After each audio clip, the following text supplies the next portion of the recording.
Eu gostaria muito que o senhor entendesse que este governo desrespeita o Estado do Rio Grande do Sul.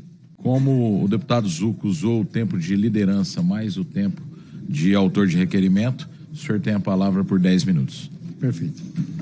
Bom, eu queria primeiramente dizer que, em hipótese alguma, pode ser tratado de forma que o governo do presidente Lula desrespeita e não atende o Rio Grande do Sul. Talvez as pessoas se esqueçam de quanto recurso foi liberado no ano passado extraordinariamente para a reconstrução do Rio Grande do Sul, em todas as áreas. É fato, e eu tive, depois de 5 anos do Katrina, eu tive a oportunidade de ir a New Orleans, Nova Orleans. E ainda vi naquela cidade destroços, prédios ainda não reconstruídos, casas abandonadas 5 anos depois. E olha que estou falando do país mais rico do mundo. O governo do presidente Lula foi extremamente atento. Reconheço que medidas ainda não surtiram todos os efeitos. Gostaríamos que todas as residências já tivessem sido reconstruídas, todas as estradas, todas as pontes, mas há um processo de dedicação, de reconstrução, da busca da volta à normalidade, aquele estado tão importante para o Brasil. Não gostaria de polemizar, mas só na agropecuária, caro deputado, um pleito da Farsul, e vários parlamentares estavam junto quando já tinham sido liberado para as cooperativas gaúchas mais de 3 bilhões de reais para a repactuação das dívidas dos produtores gaúchos com as cooperativas. O presidente da Cotrijal, Ney Mânica, um grande líder gaúcho, ressaltou que era importante pelo menos a liberação de 5 bilhões de reais. E, diga-se de passagem, foram 5, se eu não me engano, 5,5 ou 5,7 bilhões de reais. Eu fui um defensor que aumentasse o limite de 30 milhões de reais por CNPJ para 200, mas na realidade liberou 50 milhões por CNPJ, e se todo o dinheiro foi tomado, significa que várias cooperativas conseguiram acessar os recursos. E diga-se de passagem, quem é a cooperativa? A cooperativa nada mais é, e eu que fui presidente de cooperativa, nada mais é do que o produtor rural na pessoa jurídica. Portanto, esse dinheiro foi para o produtor rural, porque ela representa, ela é o produtor rural. O fato concreto é que, se todas as medidas e todas as outras prorrogações tomadas durante o ano de 2024 e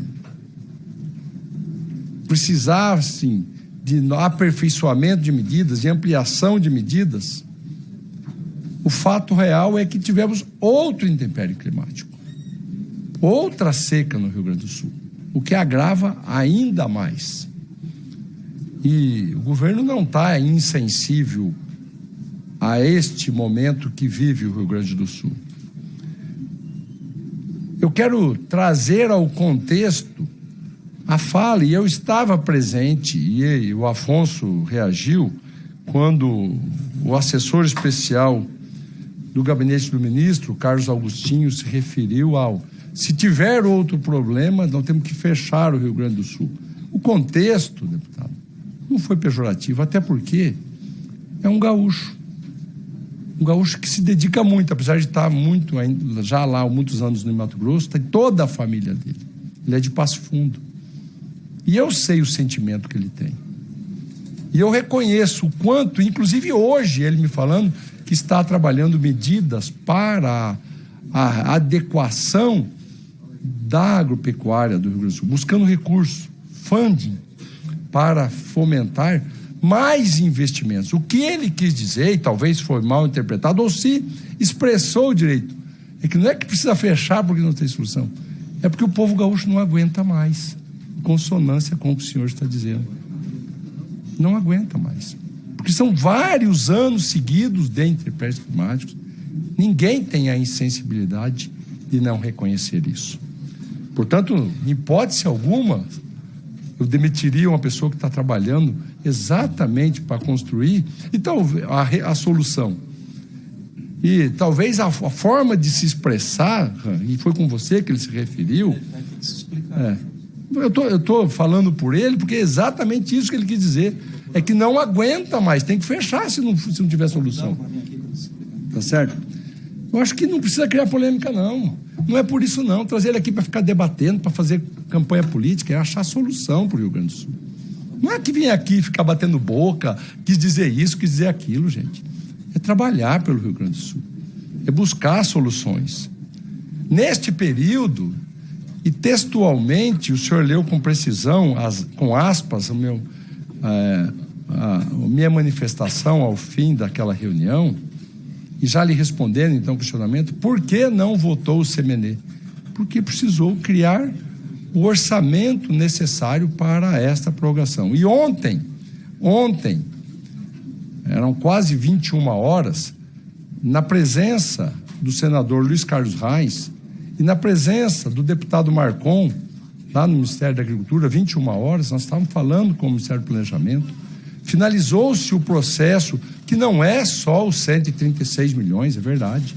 Então, mais recursos que precisavam ser adequados para outras atividades governamentais, mas neste aspecto, também os recursos necessários, da ordem de aproximadamente 136 milhões de reais, para que possa ter o orçamento necessário para votar o CMN com as medidas que foram apactuadas entre nós, a prorrogação dos custeios dos produtores, a prorrogação dos investimentos dos produtores, que a ampliação também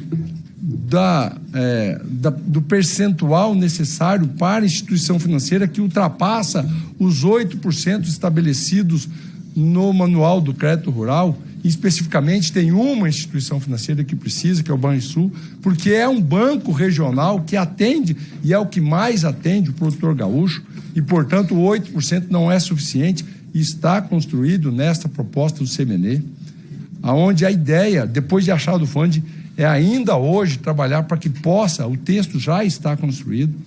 A gente previa que quinta-feira passada fosse votado o CMN, vai ser chamado um CMN extraordinário, para que a gente possa, no primeiro momento, dar a tranquilidade de que as dívidas estão em normalidade, não estão vencidas, e estão vencendo, e vai ser trazido à normalidade com a prorrogação do vencimento.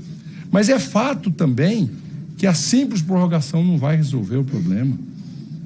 É fato que nós combinamos que vamos juntos trabalhar ações e medidas que possam reestruturar o endividamento e a capacidade de que os produtores gaúchos precisam de voltar a ter de investimentos.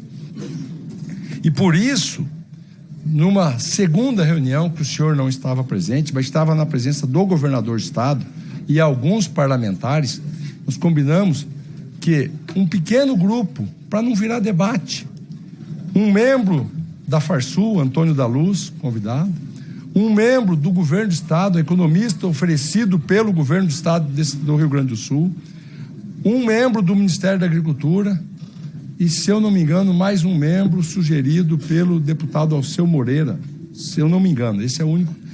Estão se reunindo, inclusive hoje, para criar um arcabouço de propostas, para que aí sim a gente possa nos reunir.